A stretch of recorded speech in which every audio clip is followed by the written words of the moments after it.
اعوذ باللہ من الشیطان الرجیم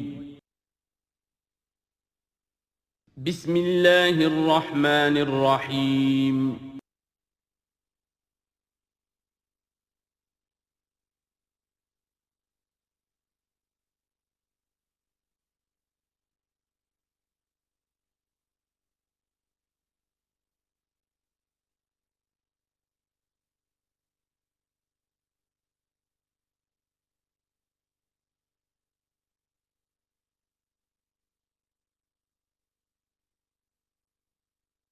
اعوذ باللہ من الشیطان الرجیم بسم اللہ الرحمن الرحیم وَيَسْأَلُونَكَ عَنْ ذِي الْقَرْنَيْنِ قُلْ سَأَتْلُو عَلَيْكُمْ مِنْهُ ذِكْرًا صدق اللہ العظیم۔ ذو القرنین کے بارے میں آپ کو بتا چکا ہوں کہ ان کا نام تاریخ میں جو مشہور ہے وہ کیخسرو یا سائرس، اور انہی سے اصل میں ایران کی عظمت کے دور کا آغاز ہوا تھا۔ چنانچہ تقریباً میں سمجھتا ہوں کہ شاید 25-30 سال پہلے کی بات ہے، جب شہنشاہ ایران اس وقت جب کہ ان کی بادشاہت جو ہے وہ بڑے عروج پر تھی، انہوں نے 2500 سالہ برسی منائی تھی انہی کیخسرو کی، سائرس کی۔ ان کی قبر جو ہے مقبرہ وہ دریافت ہو گیا تھا، اور وہاں پر ان کا ایک مجسمہ بھی دریافت ہوا تھا کھدائی پر۔ اس مجسمے میں وہ 2 لگے ہوئے تھے، سینگ بھی۔ اس موضوع پر سب سے پہلے مولانا ابوالکلام آزاد مرحوم نے، جو اپنی ترجمان القرآن کے نام سے انہوں نے مختصر ترجمہ اور تفسیر لکھی ہے، اس میں بڑے تفصیلی نوٹس لکھے ہیں۔ سب سے پہلے اہل علم کے حلقے میں ان کے بارے میں جو معلومات ہیں وہ ان کے ذریعے سے آئی ہیں۔ اب یہ تقریباً یونیورسلی ایکسیپٹڈ ہے۔ پھر سوال پیدا ہوتا ہے کہ ان سے کیا دلچسپی یہود کو تھی، تو وہ بھی سمجھ لیجئے کہ نبوکدنضر نے 587 قبل مسیح میں حملہ کیا تھا فلسطین پر، اور نبوکدنضر عراق کا بادشاہ تھا۔ اس مڈل ایسٹ کو ذہن میں رکھیے کہ میڈیٹرینین کے بالکل ساتھ ہے ملک شام، اور شام ہی کا ایک علاقہ فلسطین ہے۔ اس وقت جو ہے یہ فلسطین اور اسرائیل اور شرق اردن اور ویسٹ بینک اور لبنان، یہ سب مل کر جو ملک بنتے ہیں، در حقیقت یہ شام عرب ہے، یہ شام ہے۔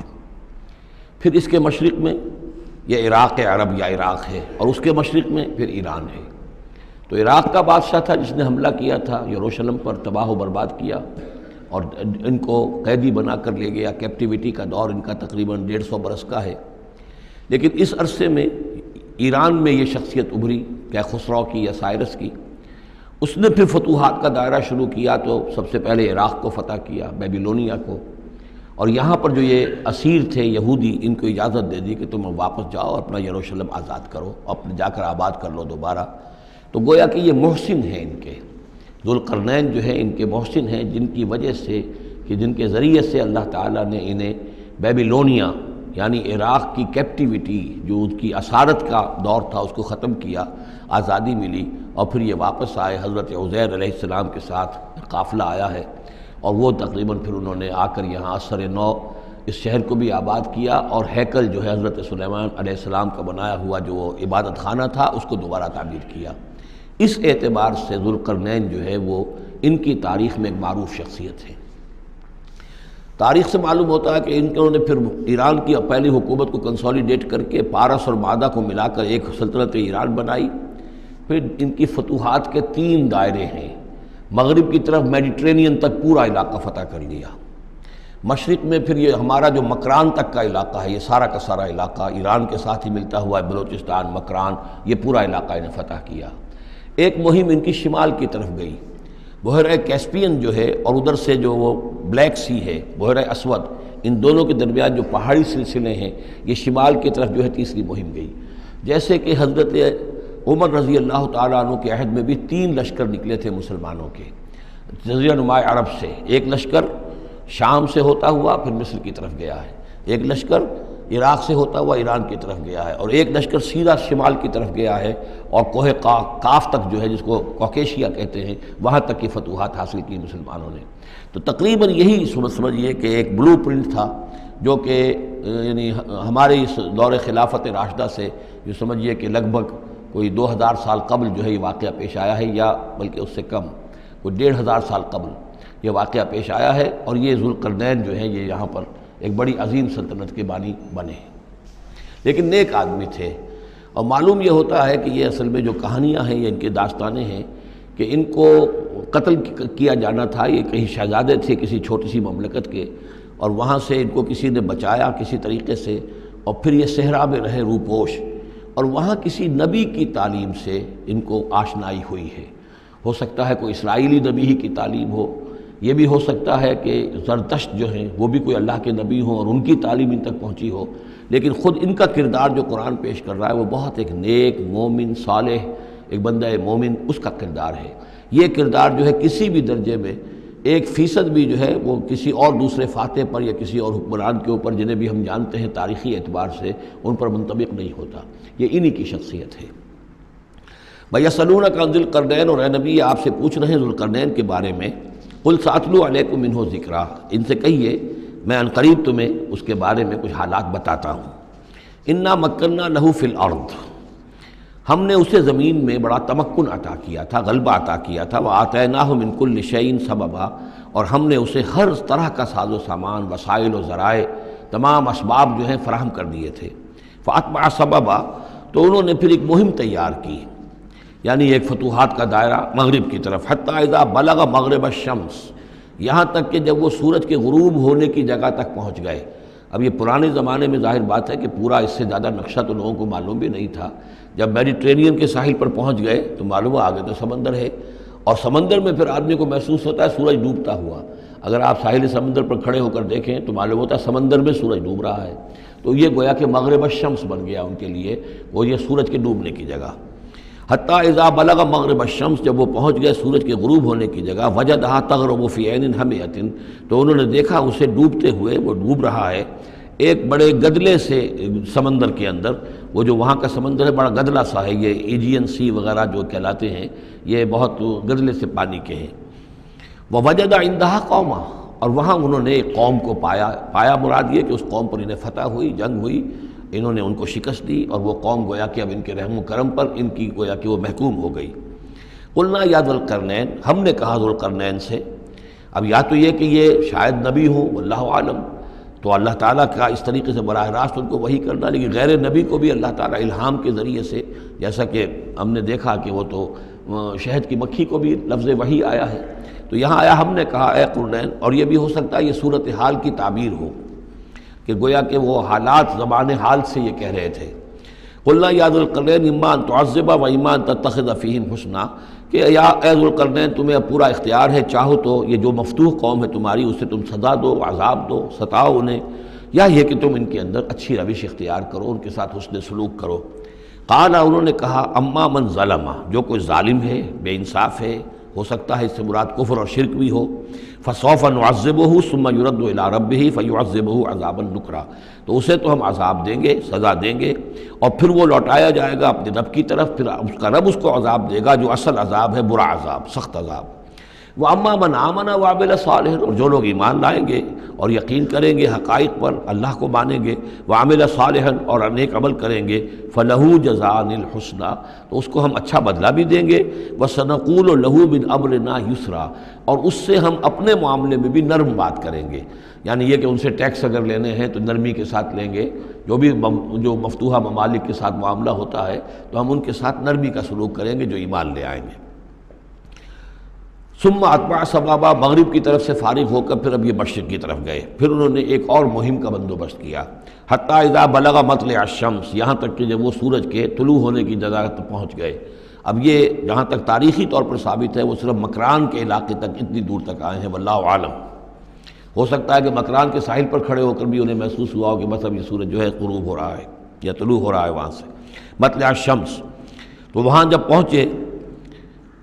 وجدہا تطلع علی قوم لم نجعل لہم من دونہا سترا، تو انہوں نے پایا اس کو کہ وہ طلوع ہوتا ہے ایک ایسی قوم پر کہ جس کے لیے ہم نے آفتاب سے کوئی اوٹ نہیں رکھی ہے، یعنی یہاں کے جو قبائل تھے، گیڈروسیا وغیرہ یہ کہلاتا تھا اس زمانے کے اندر، یہ وحشی قبائل تھے، ان کو ابھی چھت بنانے کا فن نہیں آیا تھا، یعنی گھر جو ہوتے تھے وہ صرف دیواریں کھڑی ہوتی تھیں، کہ جو خالی پلاٹ ہے زمین کا اس میں یہ دیوار کھڑی ہے، یہ میرا گھر ہے، تمہارا گھر ہے، لیکن گھر میں چھت وغیرہ کا بھی کوئی تصور ان کے ہاں نہیں تھا۔ ظاہر بات ہے کہ چھت ڈالنا جو ہے یہ تو ایک تمدن کے ارتقاء کے دور کی علامت ہے۔ تو وہ بغیر کسی سورج کے سائے کے وہ اپنی زندگی گزارتے تھے۔ کذالک، ایسا ہی ہوا وہاں بھی، یعنی جو پہلے ہوا تھا کہ یہاں بھی معاملہ وہی ہوا کہ اللہ تعالیٰ نے اختیار مطلق انہیں دیا، فتح دی، لیکن انہوں نے یہاں بھی یہی کہا کہ جو نیک لوگ ہوں گے ان کے ساتھ ہم نرمی کریں گے، اور جو شریر ہوں گے ان کو سخت سزا دیں گے۔ وقد احطنا بما لدیہ خبرا، اور ہمیں پوری طرح معلوم ہے کہ جو وہاں اس کی خبر ہوئی اور جو بھی حالات وہاں گزرے، جو ماجرا وہاں ہوا۔ ثم اتبع سببا، اب یہ تیسری آ رہی ہے، ثم اتبع سببا، پھر اس نے ایک اور مہم تیار کی، یہ شمالی مہم ہے۔ حتی اذا بلغ بین السدین، یہاں تک کہ جب وہ دونوں پہاڑوں کے درمیان پہنچ گئے، دو دیواروں کے درمیان پہنچ گئے، تو یہ سمجھ لیجئے بحیرہ کیسپین داہنی طرف ہے مشرق میں، اور بلیک سی بحر اسود، اس کے درمیان یہ سلسلہ کوہ ہے، اور یہ پیرلل چلتے ہیں دو، اور ان کے درمیان سے پھر وہ درے ہیں کہ جن میں سے ہو کر شمالی علاقے سے جو وحشی قبائل تھے وہ آ کر یہاں حملہ کرتے تھے، تاخت و تاراج کرتے تھے، لوٹ مار کر کے چلے جاتے تھے، جن کو یاجوج ماجوج کہا گیا ہے۔ حتی اذا بلغ بین السدین، جبکہ یہ پہنچے ان دونوں دیواروں کے درمیان، وجد من دونہما قوما، تو انہوں نے پایا ان دونوں کے ورے ایسے لوگوں کو، لا یکادون یفقہون قولا، یہ لوگ بھی ایسے تھے غیر متمدن، کیونکہ بات سمجھتے نہیں تھے، یعنی زبان ایسی ہوگی کہ جو ان کی سمجھ میں نہیں آ رہی تھی، لیکن یہ کہ کسی نہ کسی ذریعے سے انہوں نے اپنا ایک مطلب، اپنی ایک عرضداشت پیش کی۔ قالوا یا ذوالقرنین، انہوں نے کہا کہ اے ذوالقرنین، ان یاجوج و ماجوج مفسدون فی الارض، یاجوج اور ماجوج جو قومیں ہیں یہ زمین میں بہت فساد مچانے والی ہیں۔ فہل نجعل لک خرجا، تو کیا ہم آپ کے لیے ایک سالانہ خراج مقرر کر دیں، الی ان تجعل بیننا و بینہم سدا، اس کے عوض کہ آپ ہمارے اور ان کے درمیان ایک سد تعمیر کر دیں، ایک دیوار حائل کر دیں کہ وہ ہم پر حملہ آور نہ ہو سکے، یعنی درے کو بند کر دیا جائے۔ یوں سمجھیے جس اصول پر کہ آج کل ڈیم بنتے ہیں، ڈیم پہاڑی سلسلہ یوں آ رہا ہے، پہاڑی سلسلہ یوں آ رہا ہے، دریا درمیان میں سے گزر رہا ہے، آپ نے اس گزرگاہ پر ایک دیوار کھڑی کر دی، تو یہ گویا کہ ایک آرٹیفیشل لیک کریٹ ہو گئی، پانی یہاں جمع ہو رہا ہے۔ تو اگر پہاڑی سلسلے دو چل رہے ہوں، ان کے درمیان جو راستہ ہے اس کو اگر بند کر دیا جائے، ایک دیوار کھڑی کر دی جائے، اور اس دیوار کے مضبوط دیوار ہو، تو ظاہر بات ہے کہ پھر ادھر سے کوئی آ کر حملہ آور نہیں ہو سکتا، ان کے لیے ایک حفاظت کا سامان ہو جاتا ہے۔ یہاں یہ سمجھ لیجئے کہ یاجوج ماجوج سے کیا مراد ہے۔ حضرت یافس علیہ السلام، جو تین بیٹے تھے حضرت نوح علیہ السلام کے، سام، حام، یافس، سامی نسل کے بارے میں تو ہم نے بہت کچھ سمجھ لیا کہ حضرت ابراہیم بھی سامی نسل سے تھے، پھر قوم عاد بھی سام ہی کے نسل کی ایک شاخ تھی، قوم سمود بھی اسی کی شاخ تھی، یہ تمام جو ہے یہ تو سیمیٹک ریسز ہیں۔ حضرت یافس کی اولاد نے یہ سینٹرل ایشین ماؤنٹینز کا جو سلسلہ ہے اس کو کراس کیا اور شمال میں چلے گئے، اور شمال میں جا کر دائیں بائیں پھیل گئے، پھر یہ میدان ہے، ٹنڈرے کے میدان اور فلانے میدان اور بڑے بڑے کھلے میدان ہیں،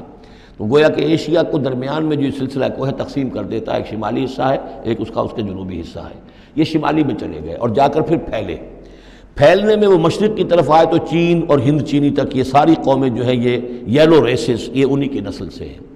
اور مغرب میں چلے تو روس، اور روس سے ہو کر روس کے ساتھ ملتا ہوا علاقہ ہے اسکینڈینیوین کنٹریز کے ساتھ، پھر وہاں سے وہ اتر کے، اور یورپ کے بھی جو یہ مغربی ممالک ہیں، اینگلو سیکسنز جو ہیں،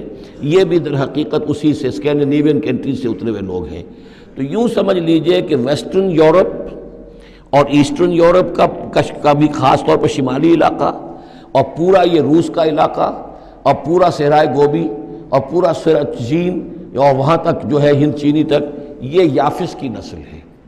یافس کے جن بیٹوں کے نام تورات میں آئے ہیں، کئی نام ہیں، وہ کوئی ایک دو نہیں، ان میں گوگ اینڈ میگوگ بھی ہے، توبال بھی ہے، موسک بھی ہے، موسک ایک شخص کا نام ہے، اور ماسکو ہو سکتا ہے کہ اسی نے آباد کیا ہو اور وہیں سے وہ نام بنا ہو۔ توبال اور بالٹک سی جو ہے اس ایریا کے اندر جو ہے، بالٹک سٹیٹس، توبال ان کے ایک بیٹے کا نام تھا، یہ تورات کے اندر نام دیے گئے ہیں۔ گوگ اینڈ میگوگ، یاجوج ماجوج، یہ بھی انہی کے بیٹوں کے، یہ تمام اقوام جو ہے یہ وحشی ہیں، اور یہ تاخت و تاراج کرنا، لوٹ مار کرنا، یہ ان کا طریقہ ہے، اور ان کا ہے ذکر جو یہاں پر ہو رہا ہے۔ یہ جو سیلاب آیا تھا، کولونیل سیلاب جو ہم پر آیا تھا، جس میں کہ یہ اینگلو سیکسنز تھے، یہ سب کے سب جو ہیں یہ اسی نارڈک ریسز سے ہیں، یہ بھی یاجوج اور ماجوج کی نسل ہیں۔ ایک سیلاب ان کا آ چکا ہے جو آیا تھا یورپ کے سے نکل کر، یہ کولونیل سیلاب آیا اور پوری دنیا کے اوپر چھا گیا تھا، ایشیا اور افریقہ کو انہوں نے فتح کیا، کولونائز کیا۔ اب اگرچہ ان کی وہ بساط ایک دفعہ تو لپیٹ دی گئی ہے، وہ واپس چلے گئے ہیں، انڈائریکٹلی ہم پر حکومت کر رہے ہیں، ابھی ان کے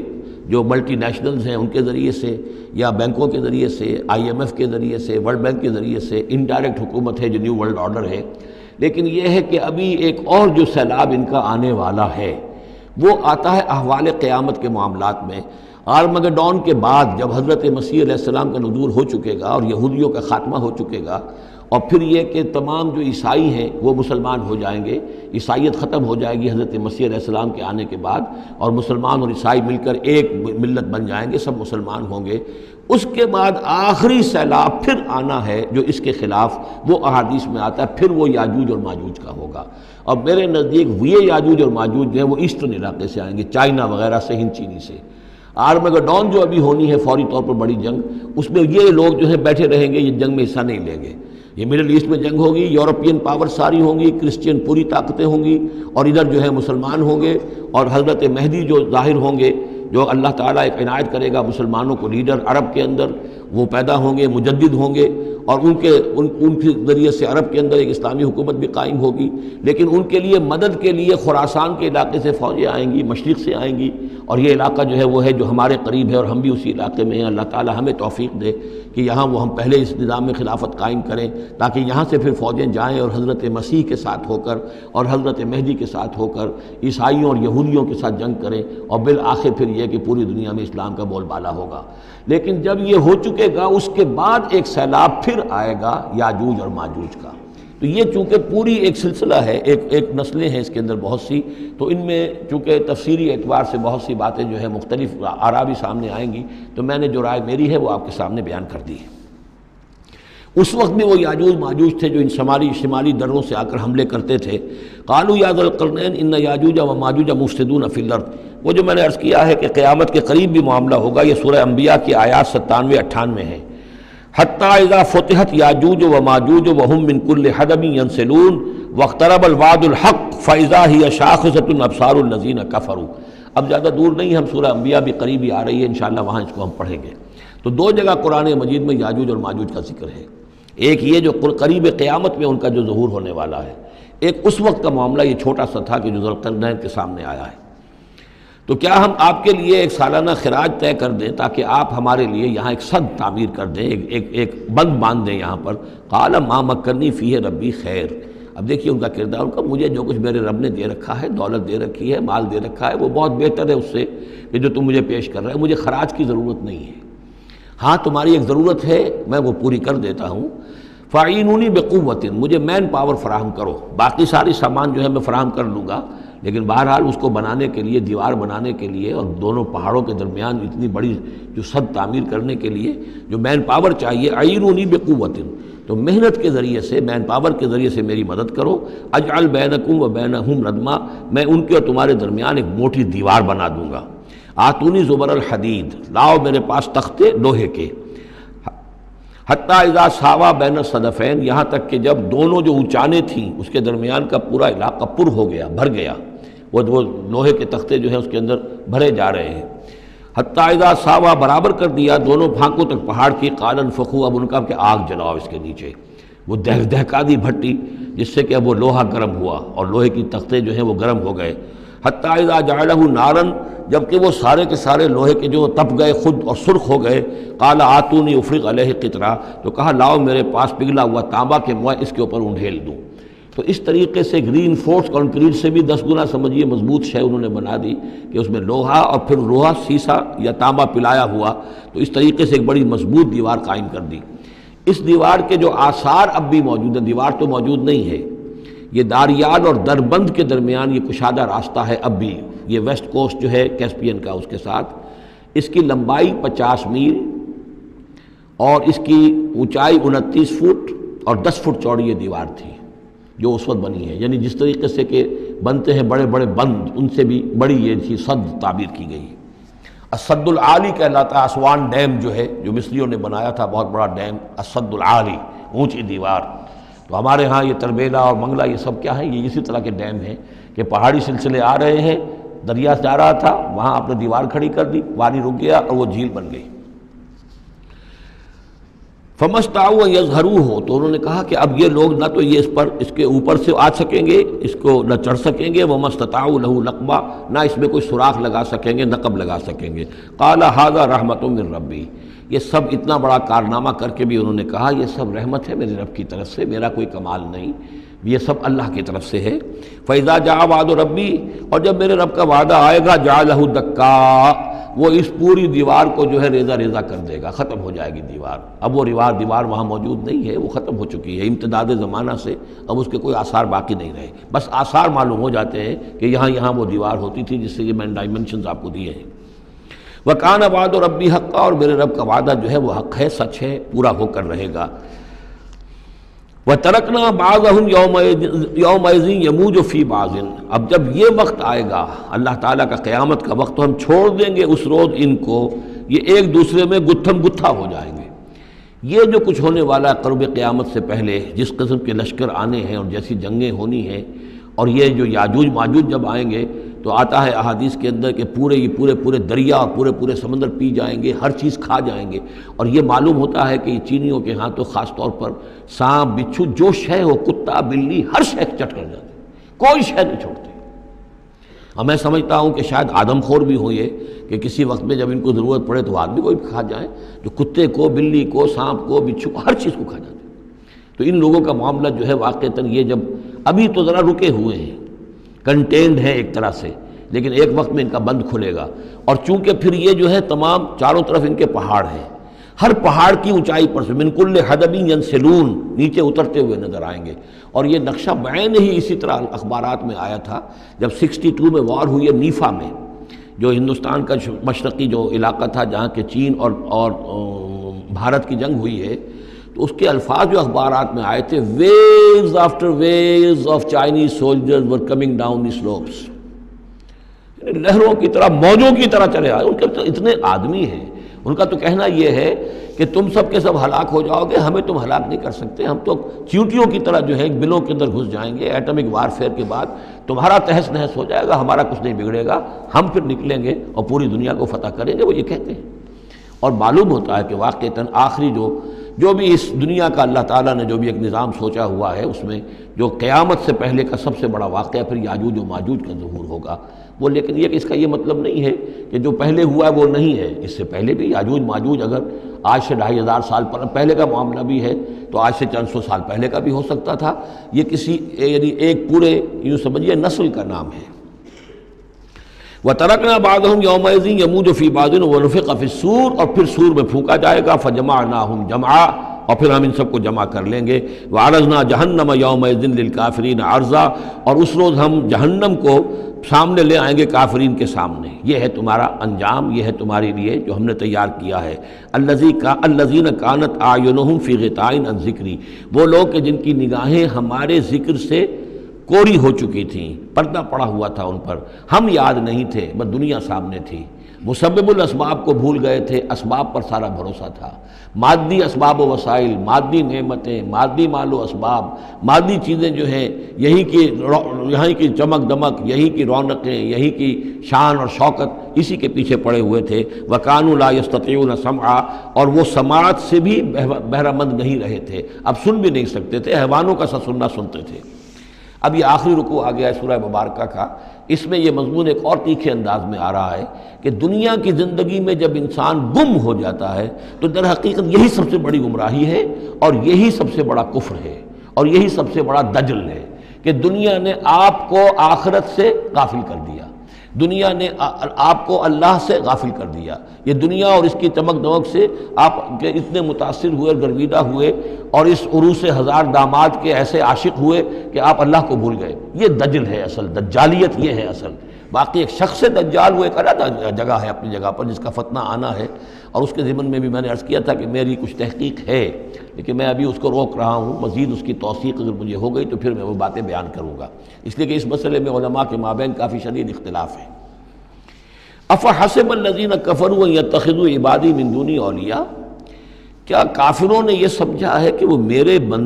بندوں ہی کو میرے مقابلے میں اپنے حمایتی بنا لیں گے؟ عیسیٰ میرا بندہ ہے، کیا وہ میرے مقابلے میں آ کر تمہاری حمایت کرے گا؟ عبد القادر جیلانی میرے بندے ہیں،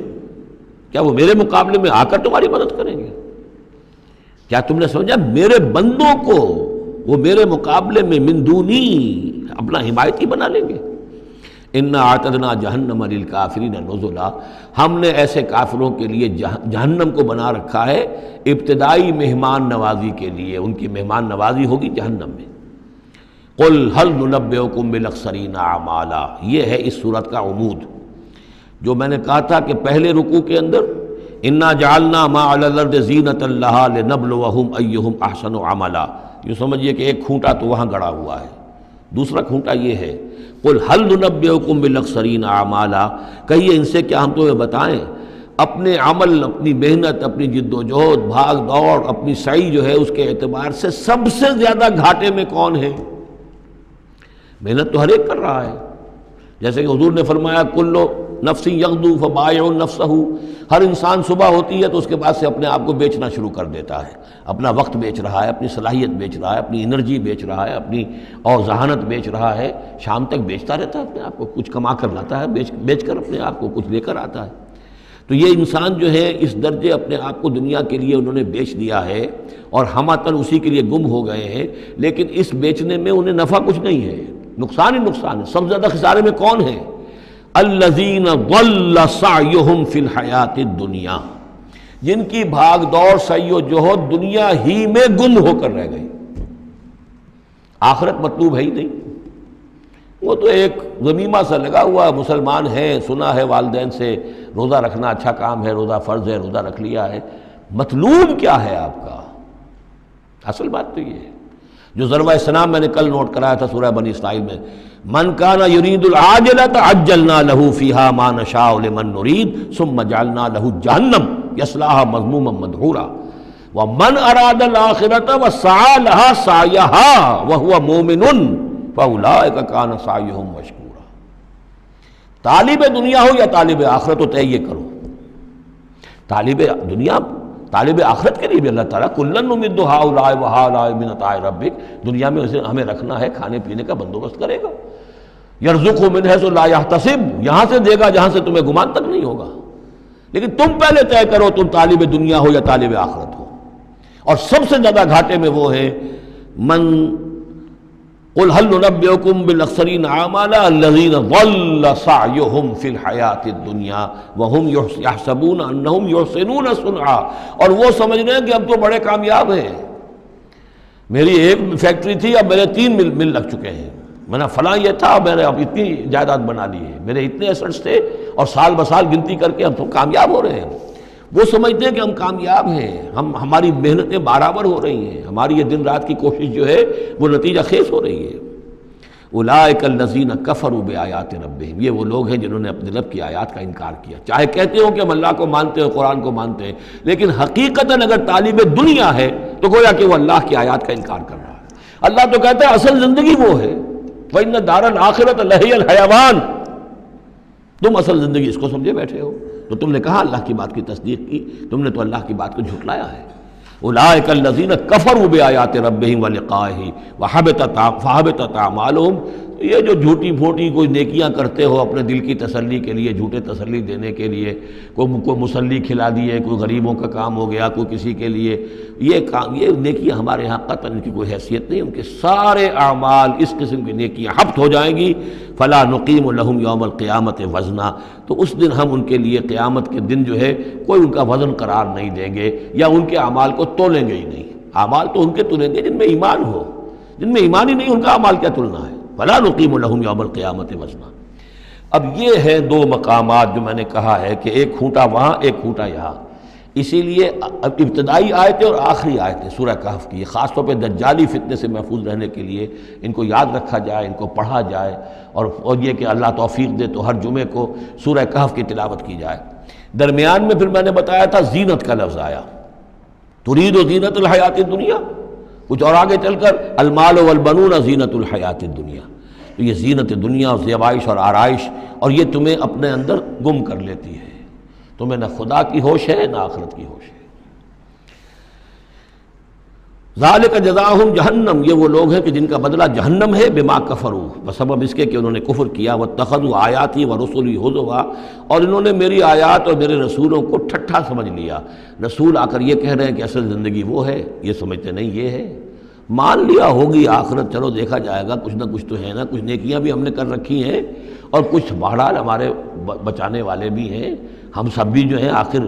حضور نے شفاعت ہماری کر ہی دینی ہے۔ جیسے یہودی کہتے تھے کہ ہم تو یہودی ہیں تو ہم تو اللہ کے بیٹوں کے مانند ہیں، چہیتے ہیں، لاڈلے ہیں۔ اب وہ آخری حصہ ان الذین آمنوا، جب ان کفار کی کیفیت یہ ہے، اور کفار سے مراد یہاں پر وہ منکر نہیں ہے، وہ کفار ہیں جو حقیقت کے اعتبار سے طالب دنیا بن گیا، چاہے اس نے لیبل اسلام کا لگا رکھا ہو، مسلمانوں کا وہ بہت بڑا لیڈر ہو، قائد ہو، کچھ بھی ہو، جو طالب دنیا ہے فی الواقع وہ ہے در حقیقت کے جو اصل کافر ہے۔ جس کو کہ ایک بزرگ کا قول جو ہے بہت عرصے بعد آج مجھے یاد آیا ہے کہ جو دم غافل سو دم کافر۔ اسی طرح جو شخص طالب دنیا ہے حقیقت میں وہ کافر ہے۔ قانوناً وہ مسلمان ہوگا، مسلمان ہو، مسلمانوں کا لیڈر ہو، وہ پیر ہو، وہ کوئی بڑا عالم ہو، کچھ بھی ہو، لیکن طالب دنیا، اصل طالب دنیا کا ہے یا آخرت کا، یہ طے کرنے والی بات ہے۔ ان الذین آمنوا وعملوا الصالحات کانت لہم جنات الفردوس نزلا،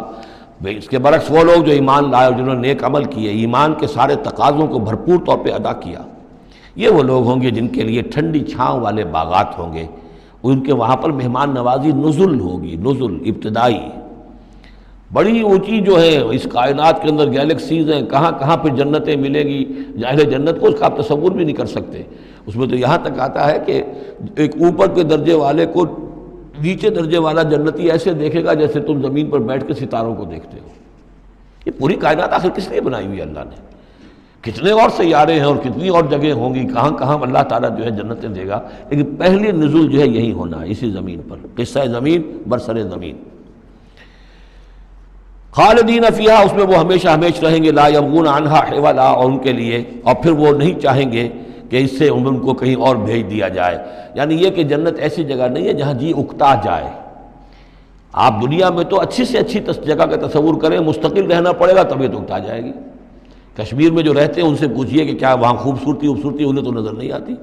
سوئٹزرلینڈ والوں سے پوچھئے کہ یہاں کے بہت خوبصورتی ہے، انہیں تو کہیں نظر نہیں آتی، ان کے لیے تو مصیبت ہی مصیبت ہے، ہر وقت برف کے طوفان ہیں اور یہ ہے اور وہ ہے۔ لیکن یہ کہ ہمارے لیے تصور اور ہے۔ بدترین جگہ بھی دنیا کے اندر جو ہے وہ ایسی ہے کہ جہاں تھوڑی دیر کے لیے آدمی جائے گا تو وہاں اسے کچھ چینج کی وجہ سے کچھ ریکریشن ہو جائے گی، لیکن زیادہ دیر ٹھہرنا پڑے گا تو مصیبت ہو جائے گی۔ اور بہترین جگہ بھی وہ ہے کہ جہاں مستقل رہنا پڑا تو پھر یہ کہ وہ اس کے لیے بور ہو جائے گا وہ۔ لیکن جنت ایسی جگہ ہے کہ وہاں سے پھر آدمی کہیں ٹلنا نہیں چاہے گا۔ دو آخری وہ آیات، اب یہ پھر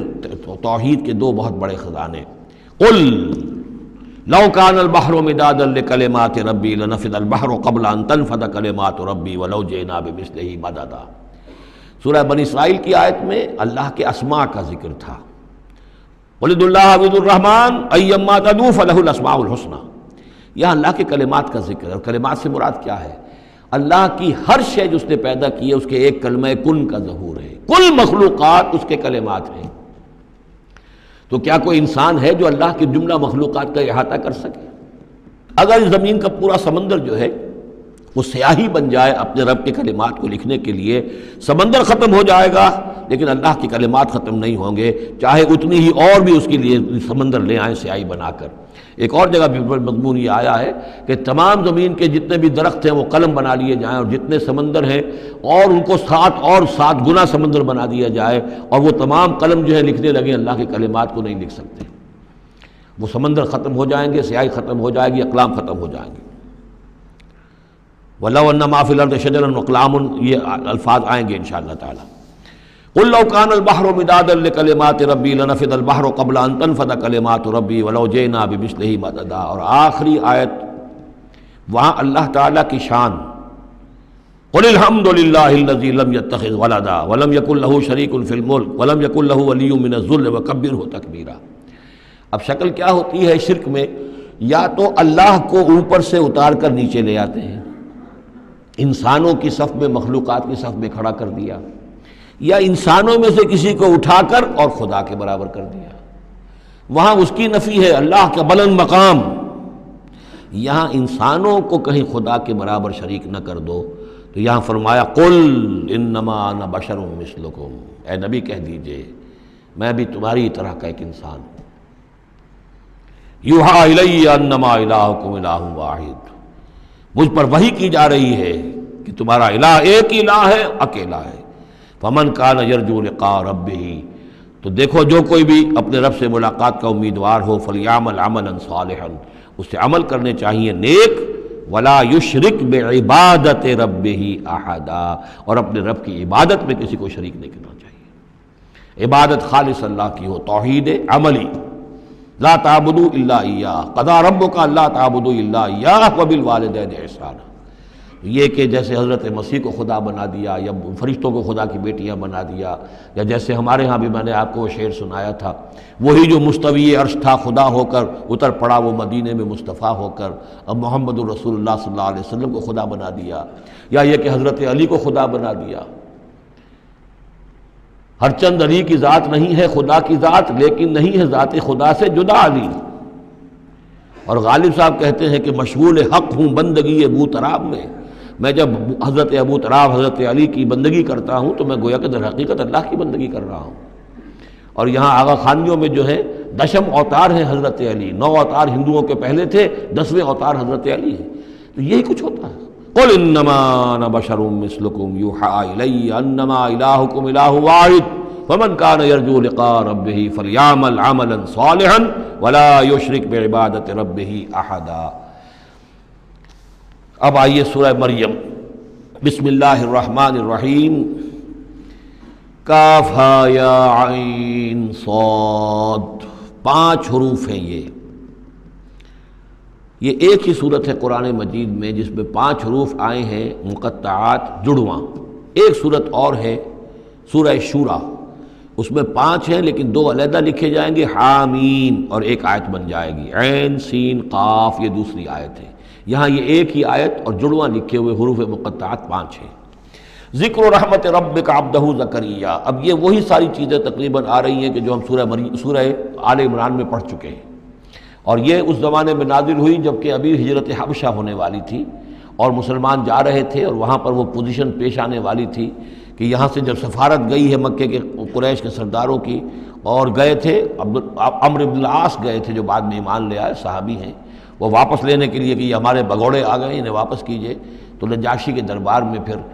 جب مسلمانوں نے اپنی فریاد کی، اپنے حالات بتائے، تو آخری داؤ یہ کھیلا عمرو بن العاص نے کہ آپ ذرا پوچھئے یہ مسیح کے بارے میں کیا کہتے ہیں۔ یہ تو کہتے ہیں وہ تو ایک عام انسان تھا کہ آپ کا جس کو آپ خدا مانتے ہیں۔ تو پھر نجاشی نے پوچھا کہ آپ لوگ کیا کہتے ہیں مسیح کے بارے میں، حضرت مسیح کے، تو پھر یہ آیات پڑھ کر جو ہے حضرت جعفر طیار رضی اللہ تعالیٰ عنہ، جعفر ابن ابی طالب، حضور کے چچا داد بھائی، ابو طالب کے بیٹے، حضرت علی کے بڑے بھائی حضرت جعفر ابی طالب بن ابی طالب، انہوں نے یہ آیات پڑھ کر سنائی، تو نجاشی نے کہا، تنکا اٹھایا کہ جو تم نے بیان کیا ہے حقیقت میں مسیح علیہ السلام اس سے ایک تنکا بھر بھی زائد نہیں ہے۔ اور پھر اعلان کیا، مسلمانوں تم یہاں رہو، امن سے رہو، سکون سے رہو، اور وہ سفارت جو تھی قریش کی واپس کر دی کہ میں ان کو تمہارے ساتھ واپس نہیں بھیج سکتا، چاہے تم مجھے پہاڑوں جتنا سونا دے دو لیکن ان کو میں یہاں سے واپس نہیں کروں گا۔ ذکر و رحمت ربک عبدہ زکریا، اب ذکر تو کرنا ہے حضرت مسیح کا، لیکن جیسے وہاں پہلے یہ کہ حضرت یحییٰ کا ذکر بھی ہو جائے کہ ان کی ولادت بھی تو ایک طرح سے معجزانہ تھی، عام حالات کی تو نہیں تھی۔ حضرت زکریا کتنے بوڑھے تھے، اور حضرت ان کی جو اہلیہ تھی وہ ساری عمر جو ہے بانجھ رہی تھی، اور بڑھاپے میں اللہ نے بیٹا دیا۔ یہ ذکر ہے آپ کے رب کی رحمت کا جو اس کے بندے زکریا پر ہوئی، علی نبینا علیہ الصلوۃ والسلام، اذ نادى ربہ نداء خفیا، جبکہ انہوں نے پکارا اپنے رب کو، دعا کی چپکے چپکے دل ہی دل میں، قال رب انی وہن العظم منی، انہوں نے عرض کیا پروردگار میری ہڈیاں چٹک گئی ہیں، کمزور ہو گئی ہیں، واشتعل الراس شیبا، اور میرا سر جو ہے وہ بھڑک اٹھا ہے سفیدی سے، یعنی سفید ہو گیا ہے بالکل، سیاہ بال کوئی رہے ہی نہیں، ولم اکن بدعائک رب شقیا، اور پروردگار کبھی ایسا نہیں ہوا کہ میں نے تجھ سے کوئی دعا مانگی ہو اور میں نامراد رہا ہوں۔ آج بڑی ہمت کر کے میں ایک دعا کر رہا ہوں جو عام حالات کے اعتبار سے تو پھر بڑی غیر معمولی دعا ہے، عام حالات دیکھیں، دنیاوی مسائل کو دیکھیں، وَإِنِّي خِفْتُ الْمَوَالِيَ مِن وَرَائِي، اور مجھے اندیشہ ہے اپنے بھائی بندوں سے، رشتہ داروں سے میرے بعد یعنی یہ کہ اس ہیکل سلیمانی کی خدمت کرنے والا مجھے کوئی مناسب آدمی نظر نہیں آ رہا کہ جو اس میری گدی پر بیٹھ سکے، میرے اس منصب کو سنبھال سکے۔ انی خفت الموالی من ورائی وکانت امراتی عاقرا، اور میری بیوی بانجھ ہے، فہب لی من لدنک ولیہ، تو مجھے خاص اپنے پاس سے کوئی ولی عطا کر۔ اب یہاں ولی کا لفظ کہا، کوئی میرا ساتھی ہو، کوئی ایسا ہو کہ جو میری ان چیزوں کا یرثنی و یرث من آل یعقوب، جو میری وراثت جو ہے روحانی وراثت اور دینی وراثت اس کو سنبھال سکے، اور میری کیا ہے، یہ آل یعقوب کی وراثت ہے جو حضرت یعقوب علیہ السلام سے چلی آ رہی ہے، اس کا صحیح وارث بن سکے۔ وجعلہ رب رضیہ، اور پروردگار اسے تو بنائی ہو۔ رضی جو ہے یہ فعیل کے وزن پر ہے، راضی اور مرضی دونوں کے معنی میں آ جائے گا، وہ کہ جو راضی ہو اور جس کو راضی کر دیا گیا ہو۔ رضی اللہ عنہم ورضوا عنہ، وہ دونوں پہلو جو ہیں رضی کے اندر آ جائیں گے۔ انہیں جب اب یہ بشارت مل رہی، یا زکریا انا نبشرک بغلام اسمہ یحییٰ، اے زکریا ہم بشارت دیتے ہیں آپ کو ایک بیٹے کی، ایک لڑکے کی جن کا نام یحییٰ ہوگا۔ لم نجعل لہ من قبل سمیہ، ہم نے اس کا سا نام اس سے پہلے کسی کا نہیں رکھا، یا اس کی سی صفات اس سے پہلے کسی میں پیدا نہیں کی۔ یہ دونوں معنی ہو سکتے ہیں اس کے۔ قال رب انا یکون لی غلام، انہوں نے وہی بات عرض کی جو ہم پڑھ چکے ہیں پہلے کہ پروردگار میرے ہاں بیٹا کیسے ہو جائے گا، وکانت امراتی عاقرا، میری بیوی بانجھ ہے، وقد بلغت من الکبر عتیہ،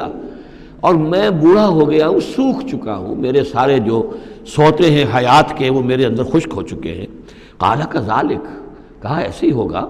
قال ربک هو علی ہین، تیرے پروردگار کا فرمانا یہ ہے کہ یہ مجھ پر آسان ہے۔ وقد خلقتک من قبل ولم تک شیئا، تجھے بھی تو ہم نے پیدا کیا اس سے پہلے جبکہ تو کچھ بھی نہیں تھا۔ قال رب اجعل لی آیہ، انہوں نے کہا کہ پروردگار پھر میرے لیے کوئی نشانی مقرر ہو جائے۔ قال آیتک الا تکلم الناس ثلاث لیال سویہ، کہا کہ نشانی یہ ہوگی تمہارے لیے کہ اب تم 3 دن تک متواتر، 3 راتوں تک متواتر گفتگو نہیں کر سکو گے لوگوں سے۔ وہاں سورہ آل عمران میں تھا ثلاثۃ ایام الا رمزا، 3 دن تک بات نہیں کر سکو گے مگر صرف اشاروں کے ناموں سے، یعنی اللہ تعالیٰ نے ان کی گویائی سلب کر لی۔ فخرج علی قومہ من المحراب، پھر وہ نکلے اپنے اس حجرے سے جہاں وہ یہ سارا راز و نیاز ہو رہا تھا، عبادت ہو رہی تھی، دعا ہو رہی تھی، مناجات ہو رہی تھی۔ فاوحی الیہم، اپنی قوم پر آ کر انہوں نے وحی کے ذریعے سے کہا، وحی اشارہ کرنا، وحی کے جو لفظی معنی ہے عربی زبان میں الاعلام بالسرعہ والخفا، کسی کو کوئی بات اشارے سے اور خاموشی سے بتا دینا، دوسروں کو پتہ نہ چلے، یہ وحی ہے۔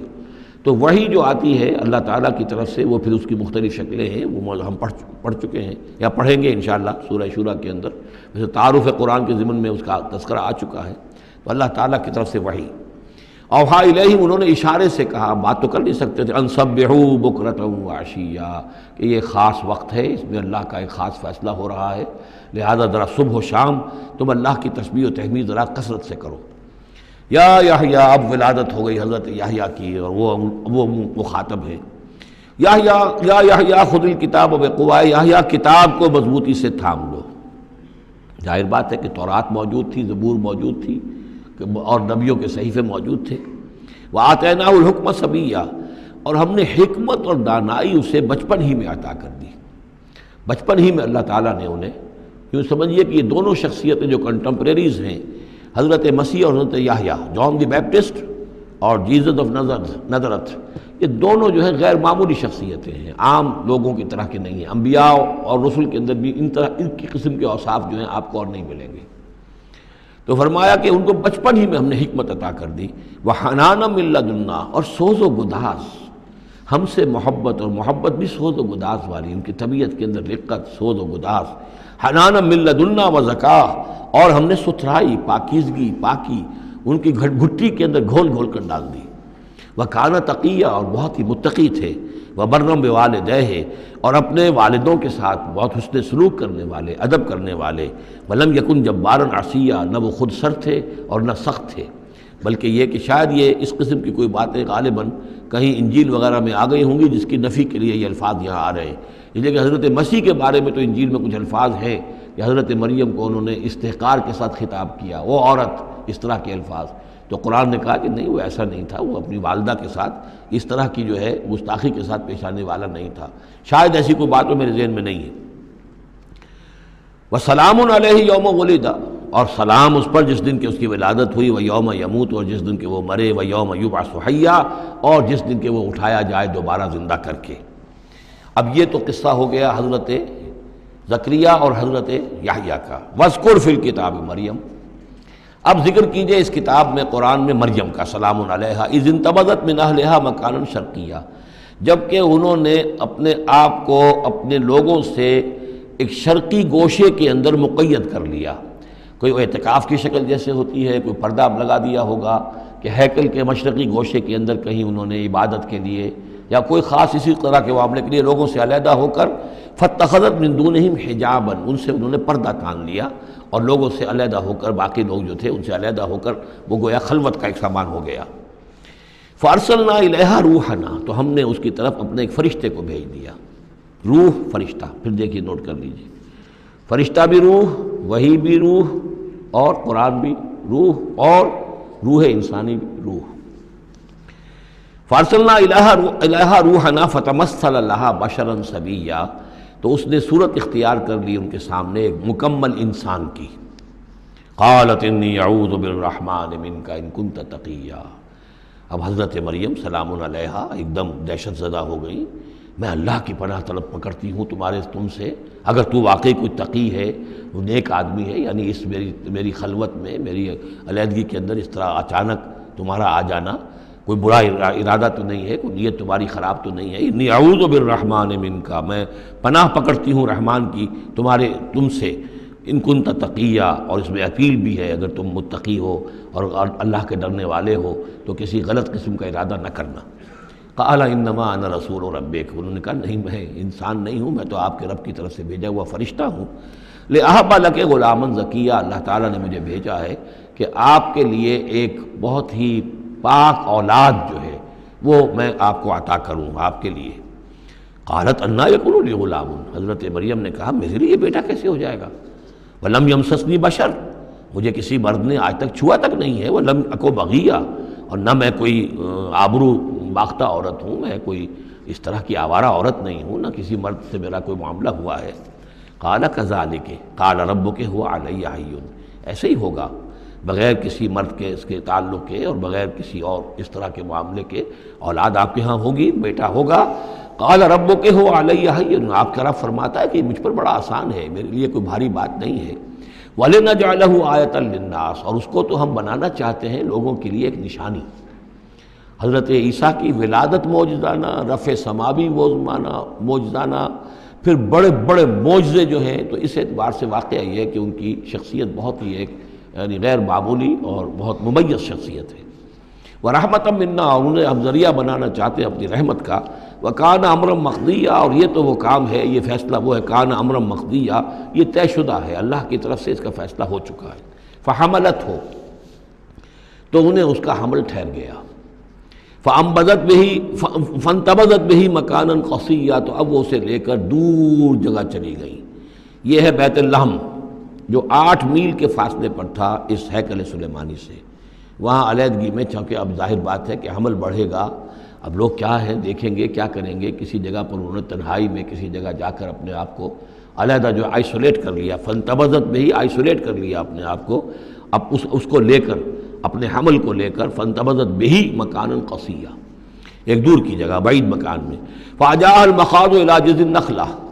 تو جب وہ ولادت کا وقت ہوا اور درد ذہ ہوئے تو اس درد کے اندر وہ ایک کھجور کی جڑ کو انہوں نے مضبوطی سے پکڑا۔ قالت یا لیتنی مت قبل ھذا وکنت نسیا منسیا، اور کہا کاش کہ میں اس سے پہلے مر چکی ہوتی۔ اب کیا کہوں گی، کیا منہ دکھاؤں گی، اس بچے کا کیا کروں گی، کہاں لے کے جاؤں گی، دنیا کیا کہے گی، میری صورت کیا بنے گی۔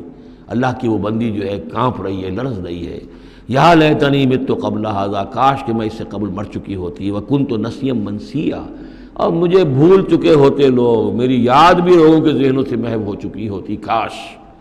فناداہا من تحتہا، تو پکارا اسے اس کے نیچے سے۔ عام خیال یہ من کے حوالے سے یہ ہے کہ فرشتہ ہی ہے کہ جس نے پھر پکارا ہے، وہ لیکن نیچے ہے، یہ ذرا اونچائی پر ہے، بلندی پر ہے، اور وہ کہیں نیچے ہے، نشیب میں ہے، اور اس لیے کہ ظاہر بات ہے کہ ولادت کے موقع پر اور وضع عمل کے موقع پر اس کا قریب ہونا ویسے بھی مناسب نہیں۔ لیکن ایک اس کی جو قرات ہمارے آفیشل قراتوں میں من بھی ہے، فناداہا من تحتہا، پکارا اسے اس نے جو اس کے نیچے تھا، یعنی ولادت ہو گئی ہے حضرت مسیح علیہ السلام کی اور بچہ جو ہے اب وہ بول رہا ہے۔ میں اس معنی کو زیادہ ترجیح دیتا ہوں، اس لیے کہ ظاہر بات ہے کہ اگر بچے نے اس وقت کلام نہ کیا ہوتا تو کیسے یقین آتا کہ حضرت مریم لے کر آتی اس بچے کو کہ بعد میں یہ بچہ بول پڑے گا۔ اللہ تعالیٰ نے وہاں اس بچے سے کلام کرا دیا ہے، انہوں نے دیکھ لیا ہے بچہ بول رہا ہے،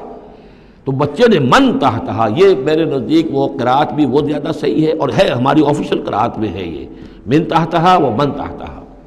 تو جو بھی تھا نیچے انہوں نے اس نے کہا لا تحزنی، اگر واقعتاً یہ حضرت مسیحی بچے وہی بچہ جو نو مولود ہے وہی بول رہا ہے تو گویا کہ لا تحزنی، امی جان آپ اس میں پریشان نہ ہو، غمگین نہ ہو، قد جعل ربک تحتک سریا، دیکھیے اب اللہ تعالیٰ نے آپ کے قدموں تلے ایک چشمہ نکال دیا ہے، وَحُزِّ إِلَيْكِ بِجِذْعِ النَّخْلَةِ، اور ذرا اسی درخت کے جو سوکھی جڑ درخت کی اس کو ذرا ہلائیے، تُسَاقِطْ عَلَيْكِ رُطْبًا جَنِيًّا، تو یہ تازہ اور بڑی تازہ جو ہیں پکی ہوئی کھجوریں آپ پر گریں گی، فَكُلِي وَاشْرَبِي۔ اب یہ سارا معجزہ کو دیکھ رہی ہیں، تب جرأت ہوئی ہے انہیں بچے کو لے کر آنے کی کہ وہ بچہ بول بھی گیا ہے اور اسی سوکھی ہوئی وہ کھجور کے جو ہے تنے میں سے کھجوریں جو ہے پکی ہوئی اور بڑی تازہ جو ہے وہ بھی گر رہی ہے، چشمہ بھی پانی کا نکل آیا ہے۔ فَكُلِي وَاشْرَبِي، تو کھائیے اور پیئے، وَقَرِّ عَيْنًا، اور اپنی آنکھیں ٹھنڈی کیجئے، فَإِمَّا تَرَيِنَّ مِنَ الْبَشَرِ أَحَدًا، تو پھر اگر آپ دیکھیں کسی انسان کو، کوئی انسان آپ کے سب سے پوچھے، فقولی، تو کہہ دیجئے انی نذرت للرحمن صوما فلن اکلم اليوم انسیا، میں نے تو رحمان کے لیے ایک روزے کی نظر مانی ہوئی تھی، میں نے روزہ رکھا ہوا، میں کسی انسان سے بات نہیں کر سکتی۔ وہاں کے ان کے ہاں روزے کے اندر کھانے پینے پر جو پابندی تھی جو ہمارے ہاں ہوتی ہے وہ بھی تھی، اس کے علاوہ بولنے پر گفتگو پر بھی پابندی تھی۔ فأتت بہ قومہا تحملہ، اب وہ آ گئیں اس کو لے کر اپنی قوم کے پاس، اب ان کا حوصلہ ہے، انہوں نے وہ معجزہ دیکھ لیا ہے، یہ میری رائے ہے واللہ عالم، عام طور پر اس کا تذکرہ نہیں ہے کہیں، اور یہ کہ من تحتہا میں سمجھا یہی گیا ہے کہ فرشتے ہی نے یہ سب سارا کلام کیا ہے۔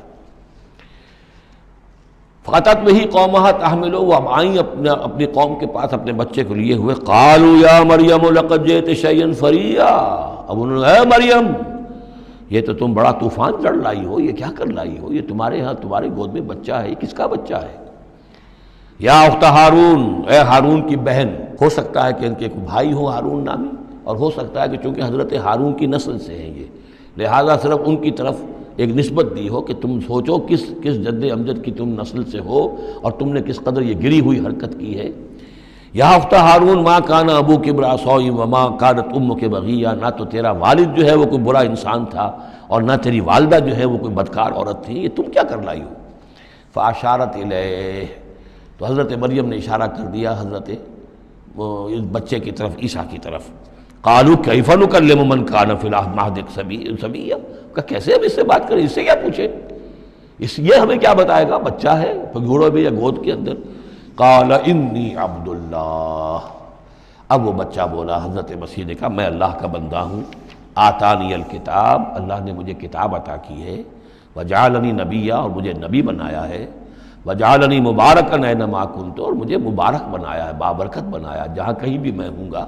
واوصانی بالصلاۃ والزکاۃ ما دمت حیا، اور مجھے تاکید کی ہے اللہ نے زکوٰۃ کی اور نماز کی جب تک میں زندہ رہوں، وبرم بوالدتی، اور میں اپنی والدہ کا فرما بردار ہوں، خدمت گزار ہوں، لم یجعلنی جبارا شقیا، اللہ تعالیٰ نے مجھے زبردست اور سخت تندخو نہیں بنایا ہے، والسلام علیہ، اور سلام ہے مجھ پر یوم ولدت، جس دن کہ مجھے جنا گیا، میری ولادت ہوئی، ویوم اموت، جس دن کہ میں مروں گا، ویوم ابعث حیا، اور جس دن کہ مجھے اٹھایا جائے گا زندہ کر کے۔ ذالک عیسی ابن مریم، یہ ہے عیسیٰ ابن مریم، یہ ہے حقیقت عیسیٰ ابن مریم کی علیہ الصلاۃ والسلام، علیہم الصلاۃ والسلام۔ قول الحق الذی فیہ یمترون، یہ ہے وہ قول حق، قول فیصل 100% درست جس کے بارے میں یہ جھگڑتے ہیں۔ ما کان للہ ان یتخذ من ولد سبحانہ، اللہ کے شان کے شایان نہیں ہے یہ کہ وہ کسی کو اپنا بیٹا بنائے، سبحانہ، وہ پاک ہے اس سے۔ اذا قضى امرا فانما يقول له كن فيكون، جب وہ کسی چیز کا فیصلہ کرتا ہے تو وہ کہتا ہے کہ ہو جا، وہ ہو جاتی ہے۔ یعنی جو باپ کا حصہ تھا ولادت مسیح میں، وہ اللہ تعالیٰ کے ایک حرف کن کے ذریعے سے پورا ہوا، اسی لیے یہ کلمہ ہے، اللہ کلمۃ من ہو، اللہ کا خاص کلمہ ہے۔ باقی چیزیں جو ہیں انسان کے ہاں جو بھی قانون و قاعدے کے مطابق، جو بھی بایولوجیکل جو طریقہ ہے اس کے مطابق ہو رہے ہیں وہ چل رہا ہے، لیکن جہاں وہ ایک رکھنا ہے وہاں اللہ کا ایک خصوصی کن جو ہے اس نے اس خلا کو پر کیا ہے۔ ان اللہ ربی و ربکم، اور یقیناً اللہ ہی میرا بھی رب ہے اور تمہارا بھی رب ہے، فاعبدوہ، پس اسی کی بندگی کرو اور پرستش کرو، ھذا صراط مستقیم، یہی سیدھا راستہ ہے۔ فاختلف الاحزاب من بینہم، تو جماعتوں نے، گروہوں نے، فرقوں نے اپنے آپس میں اختلافات پیدا کر لیے، غلط باتیں جو ہے گھڑ لیں۔ فویل للذین کفروا من مشہد یوم عظیم، تو ہلاکت اور بربادی اور تباہی ہے ان کافروں کے لیے اس دن کی پیشی، اس بڑے دن کی پیشی سے۔ اس بڑے دن جب پیش ہو گئے، حقیقت کھل جائے گی، حضرت مسیح کی حقیقت بھی واضح ہو جائے گی، تو جو انہوں نے من گھڑت عقیدے بنا لیے تھے، جن لوگوں نے ان عقیدوں پر جان دی ہوگی، ان کے لیے پھر ہلاکت اور بربادی ہوگی۔ اسمع بہی وابصر، اس پیشی کے دن تو ان کی سماعت بھی کیا اچھی ہوگی اور آنکھیں بھی کتنی کھلی ہوں گی، ہر حقائق کو وہ دیکھ رہے ہوں گے، کیا ہی اچھا سن رہے ہوں گے اور کیا ہی اچھا دیکھ رہے ہوں گے۔ یوم یاتوننا، جس دن کہ وہ ہمارے پاس آئیں گے، لیکن الظالمون اليوم فی ضلال مبین، لیکن آج یہ ظالم جو ہے کھلی گمراہی میں مبتلا ہیں۔ وانذرہم یوم الحسرۃ اذ قضی الامر، اور اے نبی ان کو خبردار کر دیجیے اس یوم الحسرت سے، وہ جو یوم قیامت حسرت کا دن ہے، وہ جس دن کے فیصلے کر دیے جائیں گے۔ وہم فی غفلۃ فہم لا یؤمنون، اور یہ غفلت کے اندر مبتلا ہیں اور ایمان نہیں لائیں گے۔ انا نحن نرث الارض ومن علیہا، ہم ہی یقیناً وارث ہوں گے زمین کے، سب ختم ہو جائیں گے، زمین اور اس کا سب کچھ جو کچھ ہے مال، اس کی وراثت ہمیں منتقل ہو جائے گی۔ وإلینا یرجعون، اور ہماری ہی طرف یہ لوٹائے جائیں گے۔ وَاذْكُرْ فِي الْكِتَابِ ابراہیم، اور ذرا تذکرہ کیجئے اس کتاب میں ابراہیم کا بھی۔ انہ کان صدیقا نبیا، یقیناً وہ صدیق نبی تھے۔ اذ قال لأبیہ، یاد کرو جب کہ انہوں نے کہا اپنے والد سے، یا ابت، ابا جان، لما تعبد ما لا يسمع ولا يبصر، کیوں آپ پوچھتے ہیں، بندگی کرتے ہیں ایسی چیزوں کی جو نہ سن سکتے ہیں نہ دیکھ سکتے ہیں، ولا یغنی عنک شیئا، نہ آپ سے کسی چیز کو دور کر سکتے ہیں کہ آپ کے کچھ کام آ سکتے ہیں۔ یا ابت، ابا جان، یہ بہترین مقام ہے قرآن مجید کا کہ کوئی داعی، کوئی مبلغ، کوئی حق کی طرف بلانے والا اپنے بڑے کو، کسی بزرگ کو اگر بلا رہا ہو تو کس انداز میں بلائے گا؟ ظاہر بات ہے کہ اس کا ادب ملحوظ رکھتے ہوئے، یا ابت، یا ابت، ابا جان، ابا جان، اس انداز میں، لٹ مارنے کے انداز میں نہیں۔ یا ابت انی قد جاءنی من العلم ما لم یاتک، ابا جان میرے پاس وہ علم آیا ہے جو آپ کے پاس نہیں آیا تھا، میرے پاس وہی آئی ہے، اللہ نے مجھے حقائق سے واقف کیا ہے۔ فإما یأتینکم منی ھدی، میرے پاس وہ ہدایت آئی ہے، فاتبعنی، پس میری پیروی کیجئے، میرے پیچھے چلیے، میرا کہنا مانیے، اہدک صراطا سویا، میں آپ کو دکھاؤں گا سیدھا راستہ، رہنمائی کروں گا آپ کی سیدھی راستے کی طرف۔ یا ابت، ابا جان، لا تعبد الشیطان، دیکھیے شیطان کی بندگی نہ کیجئے، ان الشیطان کان للرحمن عصیا، یقیناً یہ شیطان جو ہے وہ رحمان کا باغی تھا، نافرمان تھا، اس نے سرکشی کی تھی۔ یا ابت انی اخاف ان یمسک عذاب من الرحمن، ابا جان مجھے بڑا اندیشہ ہے کہ آپ کو رحمان کی طرف سے کوئی عذاب آپ پر نہ آ جائے، آپ پکڑے آپ کو رحمان کی طرف سے کوئی عذاب۔